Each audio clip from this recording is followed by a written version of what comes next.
ഇന്ന് നമുക്ക് സിമ്പിളായിട്ടുള്ളൊരു മുട്ട സാലന എങ്ങനെയാണ് ഉണ്ടാക്കുന്നതെന്ന് നോക്കാം. അതിനായിട്ട് ഒരു കുക്കറിലോട്ട് 2 സവാള, 2 തക്കാളി, 1 ടേബിൾ സ്പൂൺ ഇഞ്ചി വെളുത്തുള്ളി പേസ്റ്റ് എന്നിവ ചേർക്കുക.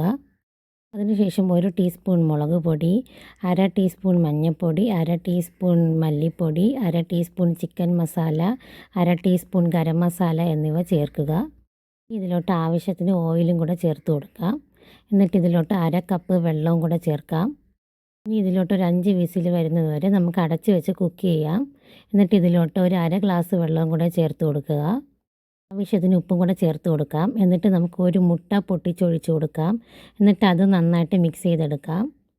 ഈ മുട്ട കുക്കായി വരുമ്പോഴത്തേക്ക് നമ്മൾ കറി ഇവിടെ റെഡി ആയിട്ടുണ്ട്. ഇനി നമുക്ക് നല്ല പൂരിയുടെ കൂടെയോ ചപ്പാത്തിയുടെ കൂടെയോ പൊറോട്ടയുടെ കൂടെയും ചോറിൻ്റെ കൂടെയൊക്കെ ഇത് നമുക്ക് കോമ്പിനേഷനായിട്ട് എടുക്കാവുന്നതാണ്. ഞാനിപ്പോൾ നല്ല പൂരിയുടെ കൂടെയാണ് ഇത് കഴിക്കുന്നത്. ഇത് വളരെ ടേസ്റ്റി ആയിട്ടും പിന്നെ ഈസി ആയിട്ടും ഉണ്ടാക്കാൻ പറ്റുന്ന ഒരു മുട്ട സാലനയാണ്. ഒരു 5 മിനിറ്റ് കൊണ്ട് തന്നെ നമുക്ക് എളുപ്പം ഉണ്ടാക്കാൻ പറ്റും. അടുത്തൊരു വീഡിയോ ആയിട്ട് വീണ്ടും വരുന്നതായിരിക്കും. Thank you.